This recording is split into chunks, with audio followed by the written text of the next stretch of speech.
नमस्कार मैं कावित देवेंद्र और आप सभी का स्वागत है मैथ्स बाय कावित देवेंद्र के अंदर। तो आज हम पढ़ेंगे परसेंटेज यानी प्रतिशत। तो उसमें फर्स्ट क्वेश्चन ऐसा है कि एक वस्तु की कीमत में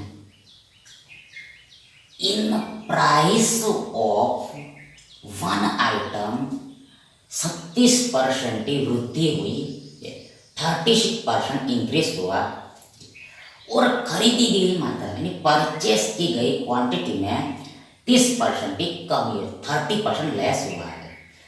तो वस्तु पर खर्च की गई राशि में प्रतिशत वृद्धि या फिर और कमी क्या है। देखो यहाँ पर देखो पहले तो देखो यहाँ पर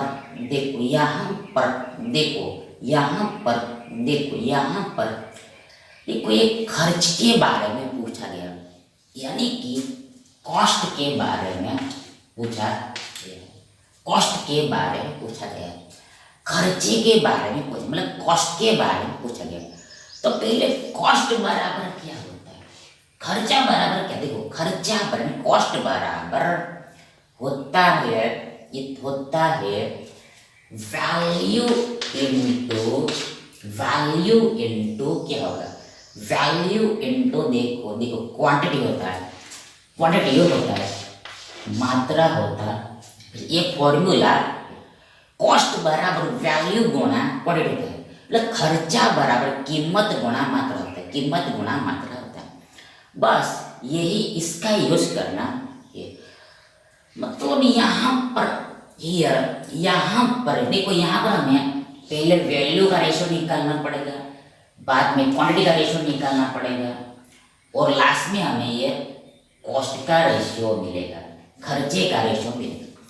पहले हम वैल्यू का रेशियो निकालेंगे, बाद में क्वांटिटी का रेशियो निकलेगा और लास्ट में कॉस्ट का खर्चे का अनुपात निकलेगा। तो देखो यहाँ पर देखो बोला है कि वस्तु की कीमत में 30% की वृद्धि होती है। तो पहले देखो यहाँ पर 36%, 36%,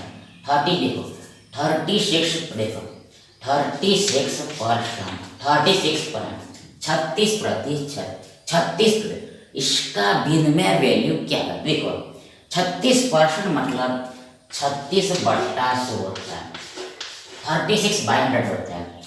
अब यहाँ पर देखो ये 100 मतलब 25 चौका 100 होता है और 36 मतलब 9 चौक 36 होता है, 9 से 36 होता है। देखो ध्यान, ये 4 चला जाएगा ऊपर, मतलब हमें मिलेगा 9/25, मतलब ये 36% का वैल्यू भिन्न में 9/25 होता है, 9/25 होता है। अब यहाँ पर वृद्धि होता है, इंक्रीज होता है, इसलिए यहाँ पर प्लस लगेगा। मतलब क्या हुआ, मतलब ये हुआ कि यदि पहले वैल्यू 25 था तो बाद में 9 बढ़ गया। यदि पहले वैल्यू ये 25 था और ये 9 बढ़ गया है, 9 बढ़ गया मतलब 25 34 हो गया है, 34 हो गया, वैल्यू 34 हो गया। देखो पहले 25 था, 25 पर 9 बढ़ा, तो देखो ये कितना हो, देखो 25, 5, 30 और 4 34 हो गया, 34 हो गया। यानी कि ये हमें वैल्यू का रेशियो मिल गया, मतलब हमने रेशियो ले लिया। अब सिमिलरली है यहाँ पर देखो ये क्वांटिटी का रेशियो निकलेगा।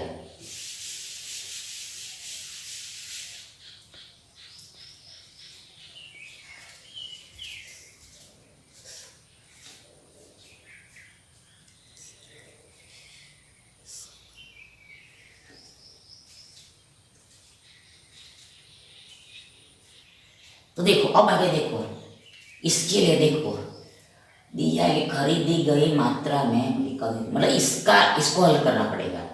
ये 30% को हमें हल करना पड़ेगा। तो पहले 30/100 होगा, 30/100 30/100, तब ये 0 0 चला देगा, मतलब हमें 3/10 मिलेगा, 3/10 मिलेगा। यहाँ पर कमी बोला इसलिए माइनस लगे। मतलब पहले क्वांटिटी यानी कि मात्रा ये 10 था 10 10 था 10, बाद में 3 कम हो गया, मतलब 10 में से 3 घटा, हमें मिला 7, हमें मिला 7। मतलब क्वांटिटी का रेशियो यानी कि मात्रा का अनुपात 10:7 है। मतलब पहले 10 था, 3 घट गया तो 7 हो गया। अब आगे हमें निकालना है इस पर से ये कॉस्ट निकालना है, कॉस्ट का रेशियो निकालना है। तो सीधा बात ये दोनों का गुणा करना है, वैल्यू और एक क्वांटिटी का गुणा करना है, मल्टीप्लाई करना है।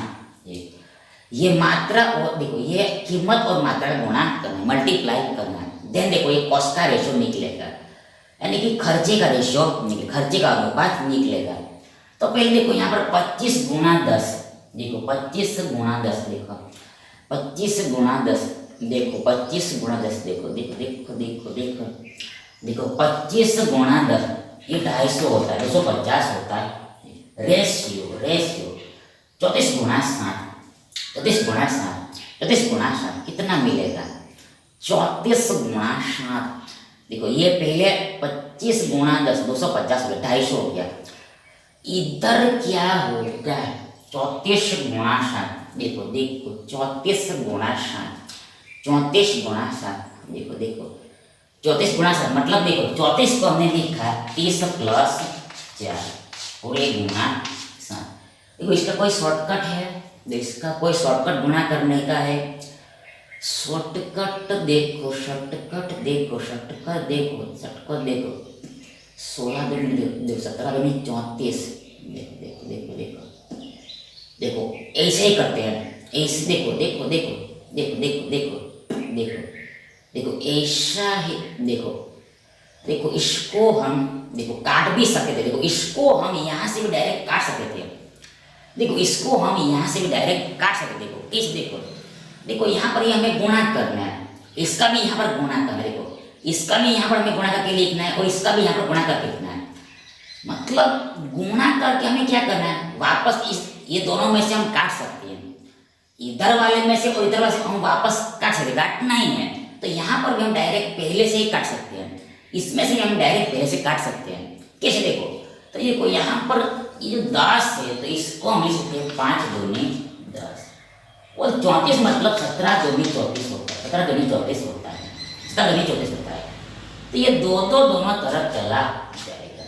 मतलब इधर कितना बचा? इधर 25 पंचे 25 बचे 125 बचे, 125 बचे, 125 आएगा और इधर 17 बचे, 17 सत्ते 119 आएगा। तो हम ऐसा करना चाह रहे थे, इधर 119 मिले तो ऐसा भी हम कर सकते हैं। मतलब क्या हुआ? ये जो कॉस्ट था, खर्चा था, वो पहले कितना था? 125 का था और बाद में कितना हो गया? 119 हो गया, 19 हो गया, 119 हो गया, 119 हो गया, 119 हो गया। मतलब क्या हो? ये घट गया है, डिक्रीज हो गया, 125 से 119 हो गया। कितना घटा? देखो 125 माइनस 119 यानी कि देखो ये देखो 6 घट गया। देखो इसको हम मिटा देते थे,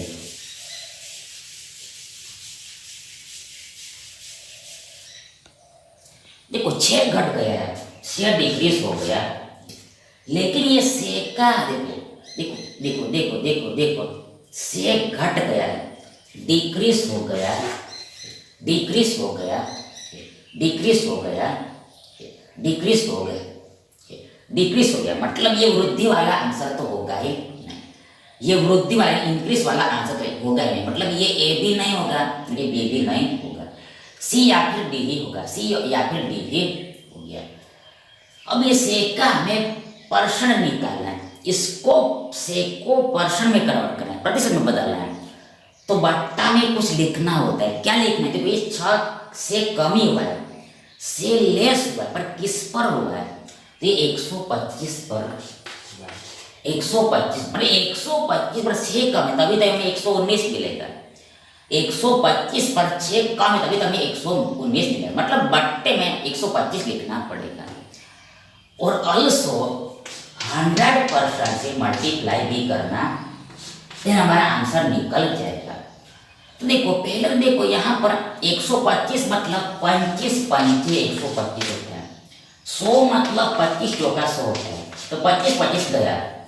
तो अब आगे देखो ये से चौक, देखो से चौक, देखो से चौक 24 और बट्टा में 5 और ये परसेंट का परसेंट, से चौक 24 नीचा में 5% का परसेंट, इसको हल करना।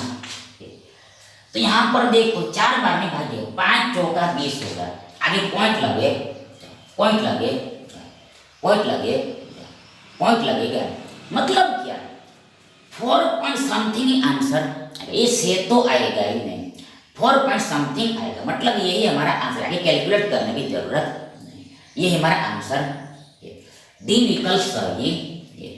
यानी कॉस्ट में यानी खर्च में 4.8% का कमी होगा, 4.8% डिक्रीज हो जाएगा।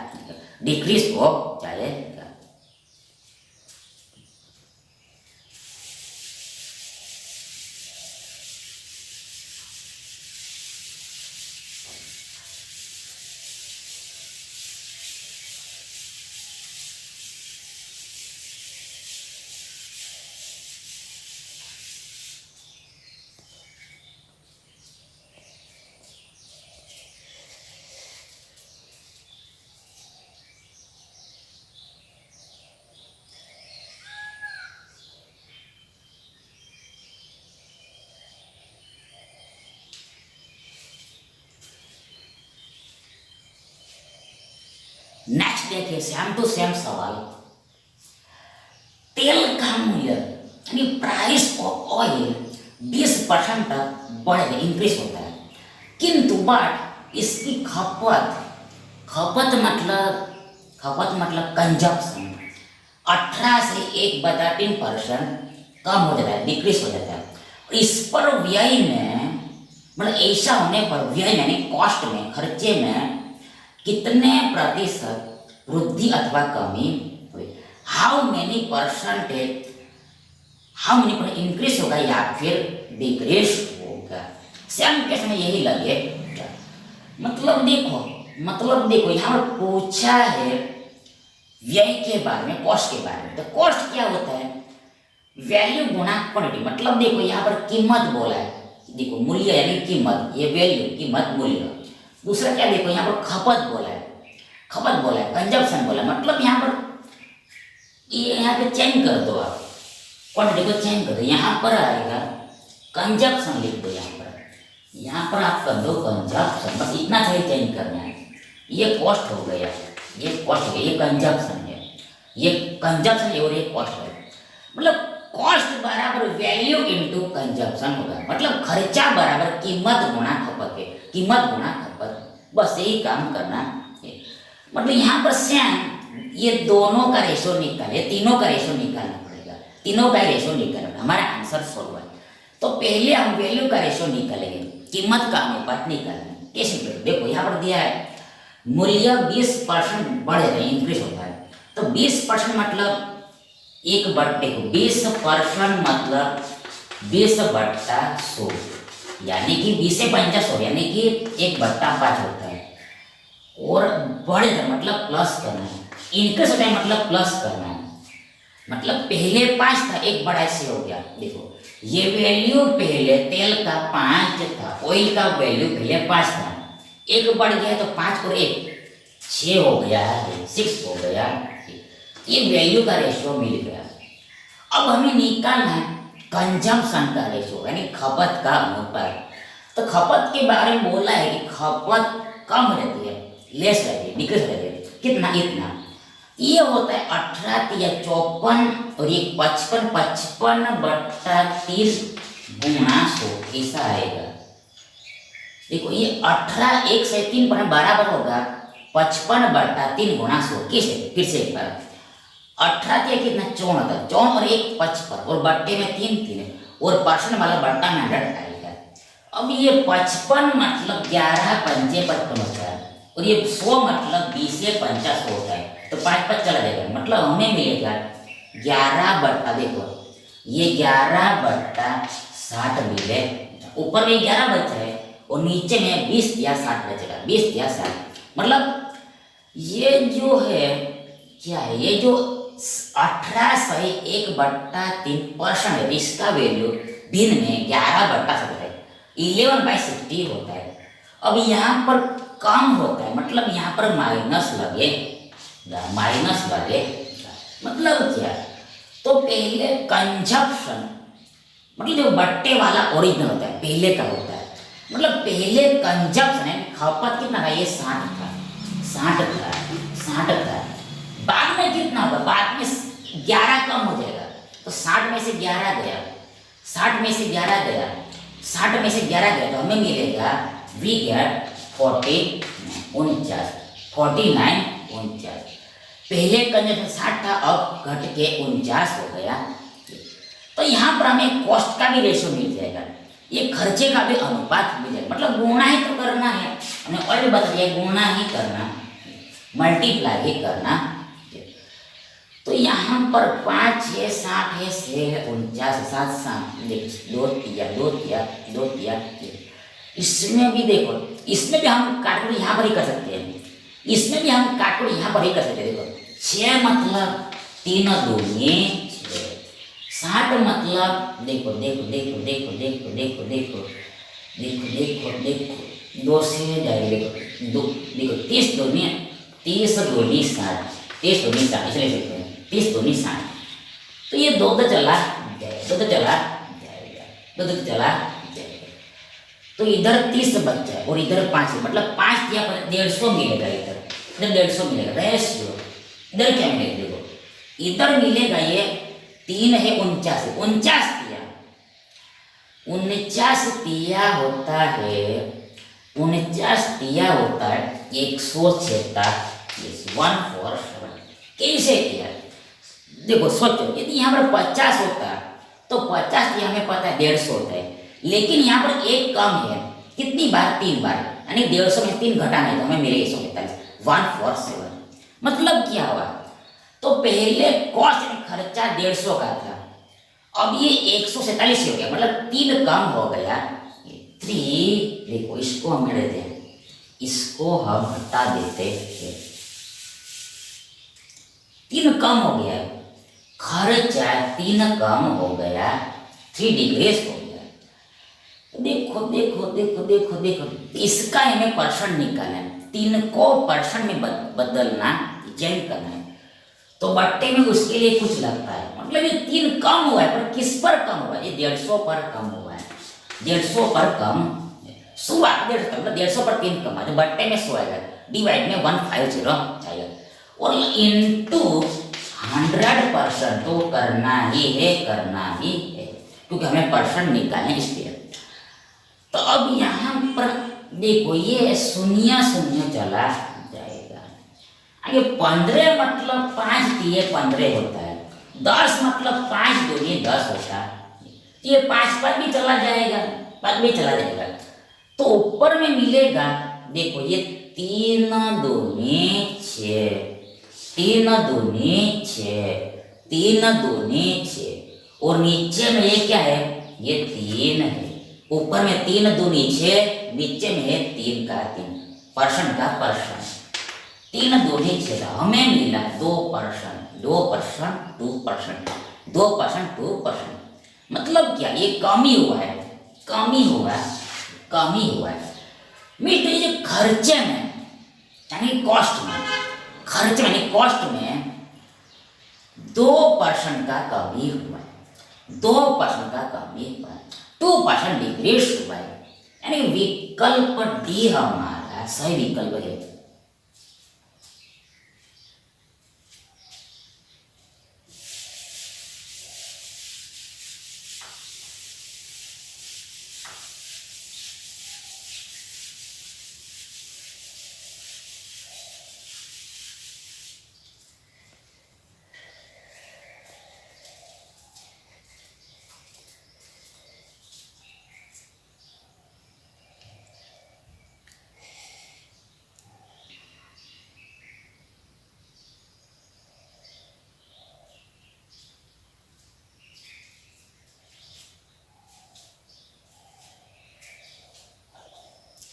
नेक्स्ट क्वेश्चन देखो, ये थोड़ा अलग क्वेश्चन, ये इससे थोड़ा सा अलग है, थोड़ा सा विवरण, क्वेश्चन को हम पढ़ते ये।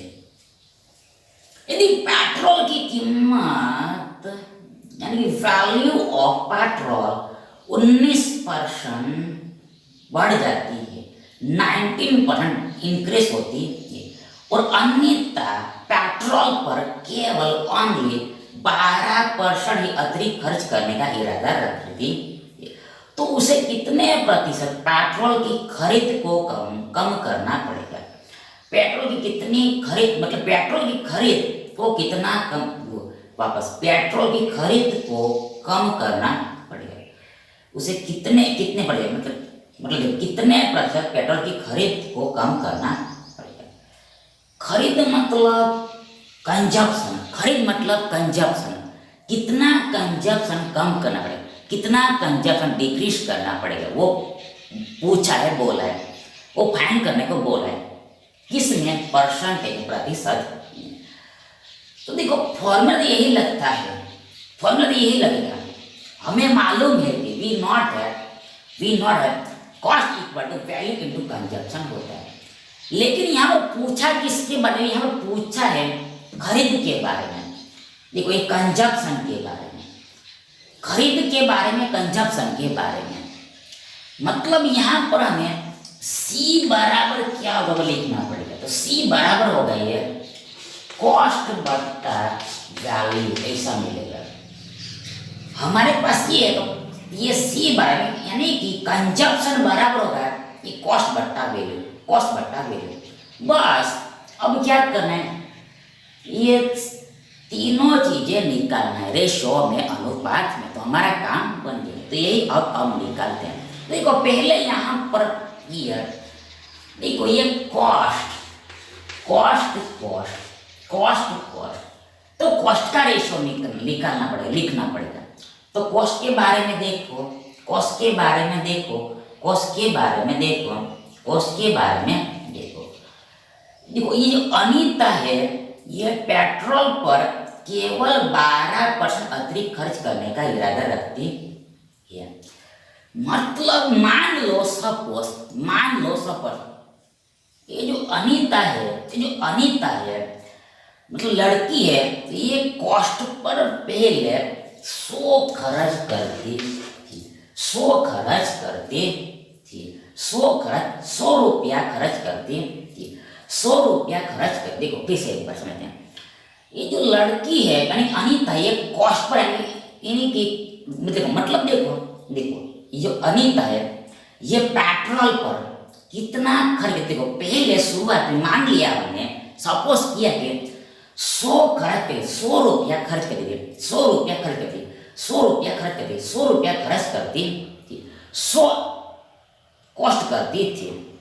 अब क्या हुआ, अब यहाँ पर पेट्रोल का कीमत बढ़ गया, इसलिए देखो ये केवल 12% अतिरिक्त खर्चा ही, देखो मतलब ये वैल्यू बढ़ जाने से वो खर्चे को कितना बढ़ाना चाहती है, ओनली 12% ही बढ़ाना चाहती है, ओनली जस्ट 12% बढ़ाना चाहती है, 12% इंक्रीज कराएगी। मतलब अब वो कितना खर्चा करेगी ना, वो करंट में कितना करेगी ना, यानी करंट में यानी फिलहाल में अभी वो देखो ये 12% अतिरिक्त, मतलब 112 ही खर्च करेगी, 112 रुपया ही खर्च करेगी, मतलब 112 रुपये खर्च करना चाहती है, 112 रुपये खर्च करना चाहती है।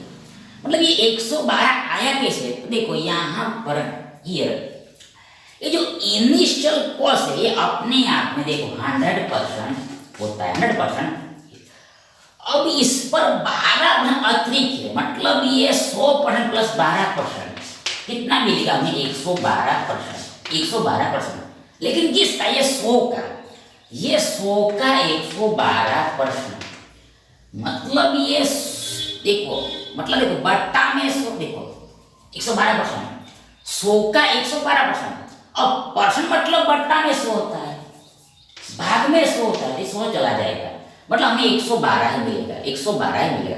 तो इसे कैलकुलेट करना होता है, मतलब इसको हम वापस मिटा देते हैं, इसका कोई जरूरत नहीं है। शॉर्ट ये कॉस्ट का रेशियो ऐसा मिला हमें 100:112। अब हमें निकालना है ये वैल्यू का रेशियो।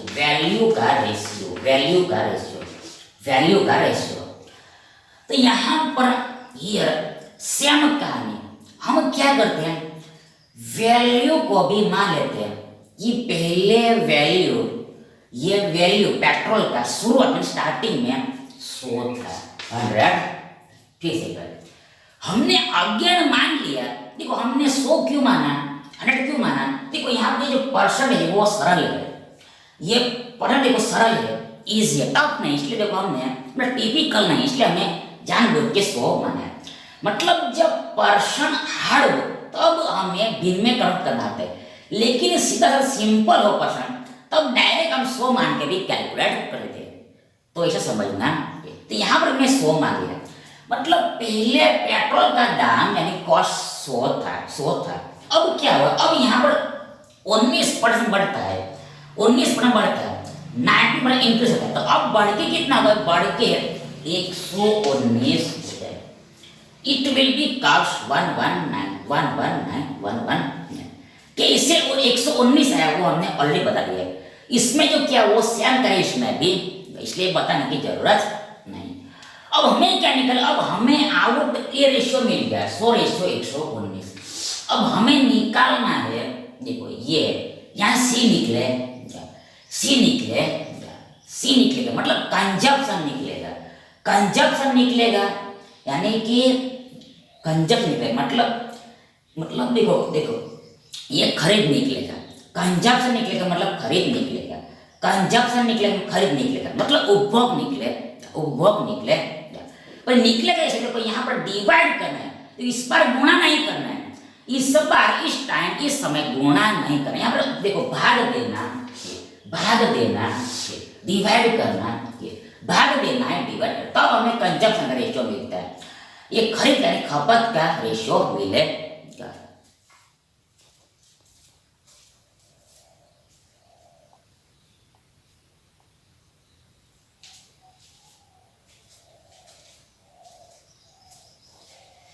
देखो यहाँ पर डिवाइड करो तो 100/100 100 डिवाइड 100 1 होता है 1 होता है, सभी को मालूम है रेशियो। यहाँ पर कुछ काटकुट करना नहीं, ऐसे रख देना। तो हमें मिला 112/119। तो हमें खरीद का यानी कंजप्शन का रेशियो मिला 1:112/119। लेकिन वी नॉट डेट, हमें पता है कि जब भी कोई हम रेशियो लेते तब बट्टे तो हटाना होता है, बट्टे को हम उड़ाते हैं। ये डिनोमिनेटर में होता है कुछ, उसको हम उड़ा देते हटा देते हैं, ये बट्टे को हम उड़ा देते हैं। मतलब यहाँ पे 119 को उड़ाना है, हटाना है, कैसे हटेगा? देखो उसके लिए ये 119 का गुणा इधर करना होता है, मतलब यहाँ में 1 और 119 का गुणा। अब ऐसा ही क्यों होता है वो हमने डिटेल में रेशियो वाले चैप्टर में बता दिया, इसलिए यहाँ पर हम बताएंगे नहीं, मतलब कैसे होता है वो। मतलब ये 119 का गुणा इधर होगा तो ये 119 गुणा 1, ये 119 ही हो गया, तो इधर हट गया, ये 119 बट्टे में से हट गया। मतलब वी गैट सी का रेशियो 119:112 मिला, सी का रेशियो हमें 119:112 मिला। मतलब क्या, मतलब ये है कि पहले कंजप्शन 119 था तो बाद में 112 ही हो गया। पहले कंजप्शन खरीद 119 बाद में 112 घट गया, डिक्रीज हो गया, वही तो हमें पूछा है कितना कम है, वही तो पूछा है कितना कम है, कितना डिक्रीज हो, वही तो पूछा है, लेकिन परसेंट में पूछा है, प्रतिशत में बोला है। मतलब ये जो आंसर दिया वो परसेंटेज में, रियल नहीं है, ये परसेंट में दिया, लेकिन यहाँ पर परसेंट साइन लगाया नहीं, ऊपर में परसेंट प्रतिशत बोल दिया, परसेंट निकाल कितना कम हुआ है। 119 में 112 घटाओ तो हमें मिलेगा वी गैट 9 में से 2 गया 7 कम हुआ, किस पर 119 पर, और क्या गुणा इंटू 100% करना, इक्वल बराबर। देखो यहाँ पर देखो विल नॉट है, ये 119 मतलब 17 × 7 = 119 होता है, और 119 में 17 से 119 होता है, तो साथ साथ चला जाएगा। तो हमें मिलेगा 100/7, 100/7। अब यहाँ पर ये भाग देना ही पड़ेगा और कोई रास्ता नहीं। तो पहले देखो यहाँ पर देखो 100 में 17 से भाग देना है। देखो पहले जाएगा 17 पंचे 85 होगा, 5 बार में जाएगा। पहले 17 पंचे 85 होता है, 17 पंचे 85 होता है, 17 पंचे 85 होता है। अब 100 में से 85 गए, 85 गए, तो हमारे पास बचेगा 15 और आगे मतलब डेसिमल आ जाएगा, दशांश चिन्ह आ जाएगा, दशमलव आ जाएगा। यानी कि इधर क्या लगेगा, इधर शून्य लग जाएगा, शून्य चढ़ जाएगा। अब 17 से 150 में भाग देना है, 17 से 150 में भाग देना है, तो ये जाएगा 17 अट्ठे, देखो 137 होता है, 17 अट्ठे 137, 8 बार में ही जाएगा, 8 बार में ही जाएगा, 9 बार में नहीं जाएगा, 8 बार में ही जाएगा। मतलब हमें एप्रोक्स, देखो ये एप्रोक्स आंसर निकलेगा, ये एग्जैक्ट मानना नहीं, एग्जैक्ट नहीं निकलेगा। हम कह सकते हैं कि एप्रोक्स 5.8 हमें मिला, लगभग हमें 5.8 मिला। और ये पर्सन। लेकिन क्या हुआ, लेकिन जैसे हमने ऑप्शन में देखा तो सभी ऑप्शन इंटीजर में ही, पूर्णांक में, जैसे दशमलव में तो कुछ नहीं है, सभी ऑप्शन पूर्णांक में दिया, इंटीजर में दिया है, दशमलव में आंसर नहीं दिया है। तो अब इसको कन्वर्ट कैसे करेंगे, किसमें, पूर्णांक में, यानी कि इंटीजर। देखो यहाँ पर हम बीच वाले को पकड़ते हैं, मतलब यहाँ पर 5.8 मिला, 5.8 मिला, तो हम किसको पकड़ते, हम बीच वाले को पकड़ते, मीड वाले को पकड़ते, मतलब हमने पकड़ा 5.5। मतलब क्या, मतलब यदि वैल्यू 5.5 से बड़ा है तो इंटीजर में आंसर, पूर्णांक में आंसर, देखो ये 5.8 से बड़ा होगा, मतलब इसके बाद का इंटीजर, मतलब 6 आएगा, 6 आएगा, 6 आएगा। या फिर यदि मान लो सपोज यहाँ पर जो आता, मतलब सपोज मान लो यहाँ पर 5.4, सपोज 5.4 है, यदि ये 5.4 आता तो ये 5.5 से कम है, लेस है, तो इसका इंटीजर में आंसर ये खुद 5 ही होता, 5% ही होता। फिर से एक बार समझ दे, देखो ऐसा आंसर मिला।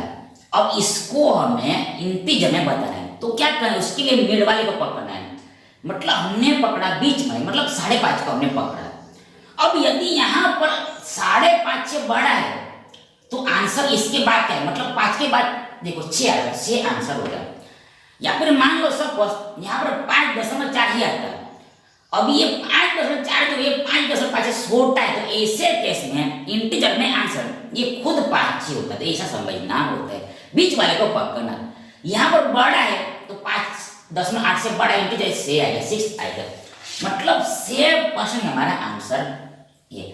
मतलब ये कंजप्शन है, खरीद है, यानी खपत है, इसको कम करना पड़ेगा, डिक्रीज करना पड़ेगा। कितना परसेंट, 6%, लगभग 6%, अप्रॉक्स 6%, यानी विकल्प डी हमारा सही विकल्प है। Thank you.